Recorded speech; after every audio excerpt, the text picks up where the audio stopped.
So ಅಲ್ಲಿ ಹೋದಾಗ first Ram ಅವ್ರ ಕಣ್ಣು ಬಿದ್ದಿದ್ದು ಆ ಬಾರ್ಡ್ರ್ ಮೇಲೆ ಕಣ್ಣು ಬಿದ್ದು, ಏನಾಯ್ತು ಇಲ್ಲಿ ನಾನು ಹೋದ್ಮೇಲೆ ದೊಡ್ಡ ಯುದ್ಧ ಏನಾದರೂ ಆಯಿತಾ, ಏನಾದ್ರು ರಾಜ್ಯದೊಳಗಡೆ ಯಾರಾದರೂ ಬೇರೆ ರಾಜ್ಯದವ್ರು ಬಂದು ನುಗ್ಗಿದ್ರಾ, ನನ್ನ ರಾಜ್ಯದ ಜನರಿಗೆ, ನನ್ನ ಭಕ್ತರಿಗೆ ಯಾರಿಗಾದರೂ ಹತ್ಯೆಗಳು ಮಾಡಿದ್ರಾ, ಏನಾಯಿತು ಅಂತ ರಾಮ ಅವರು ತಲೆ ಮೇಲೆ ಕೈ ಇಟ್ಕೊಂಡು 5 ನಿಮಿಷ ಕುತ್ಕೊತಾರೆ. ಸಡನ್ಲಿ ಅವರು ಟೆನ್ಷನ್ ಆಗಿ. ಆವಾಗ ಅಲ್ಲಿನ ಜನಗಳು ಹೇಳ್ತಾರೆ, ಪ್ರಭುಗಳೇ, ಇಲ್ಲಿ ನೀವು ಹೋದ್ಮೇಲೆ ನೀವು ಒಂದು ಮಾತು ಹೇಳಿದ್ರಿ, ನೀವು ಹೆಣ್ಣು ಮಕ್ಕಳು ಗಂಡು ಮಕ್ಳಿಗೊಂದು ಅಪ್ಪಣೆ ಕೊಟ್ಟರೆ ನಿಮ್ಮ ಮಕ್ಕಳನ್ನ ಕರ್ಕೊಂಡು, ನಿಮ್ಮ ಹೆಂಡ್ರನ್ನ ಕರ್ಕೊಂಡು, ನಿಮ್ಮ ಪುರುಷರನ್ನ ಕರ್ಕೊಂಡು ನೀವು ಮನೆಗೆ ಹೋಗಿ ಅಂತ. ಆದರೆ ಈ ಸಮುದಾಯಕ್ಕೆ ನೀವು ಅಪ್ಪಣೆ ಕೊಡಲಿಲ್ಲ, ಹಂಗಾಗಿ ನೀವು ಅಪ್ಪಣೆ ಕೊಟ್ಟಿಲ್ಲ ಅನ್ನೋ ಕಾರಣಕ್ಕೆ ಅವರು ಇಲ್ಲೇ ತಮ್ಮ ಪ್ರಾಣವನ್ನು ತ್ಯಾಗ ಮಾಡಿದ್ದಾರೆ ಅಂತ ಹೇಳ್ತಾರೆ ಜನ.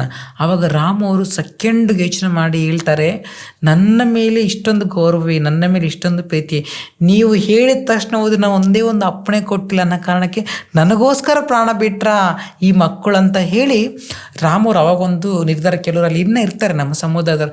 ಅವಾಗ ಅವ್ರಿಗೆ ಕೇಳ್ತಾರೆ, ಏನು ಬೇಕು ನನ್ನಿಂದ, ಏನು ವರ ಪಡಿಬೇಕಂತಿದ್ದೀರಾ, ಏನು ಆಗಬೇಕು ನಿಮಗೆ ಅಂತ ಕೇಳಿದಾಗ ಅವಾಗ ಹೇಳ್ತಾರೆ, ಇಲ್ಲ ಪ್ರಭು, ನಿಮ್ಮ ದರ್ಶನ ಭಾಗ್ಯವೇ ನಮಗೆ ಬಹಳ ಅತ್ಯುತ್ತಮವಾದದ್ದು, ನಿಮ್ಮ ಆಶೀರ್ವಾದ ಸಾಕು, ನಮಗೆ ಬೇರೆ ಏನು ಬೇಡ ಅಂದಾಗ ಅವಾಗ ಆಶೀರ್ವಾದ ಮಾಡ್ತಾರೆ ರಾಮವರು, ನೀವು ಮನಸ್ಸಿಂದ ಸತ್ಯವನ್ನು ಹೇಳಿ, ಸತ್ಯವನ್ನು ನುಡಿದು, ಸತ್ಯದಿಂದ ಏನನ್ನು ಹೇಳ್ತೀರಿ ಅದು ಸತ್ಯವಾಗಲಿ ಅಂತ ಹೇಳ್ತಾರೆ.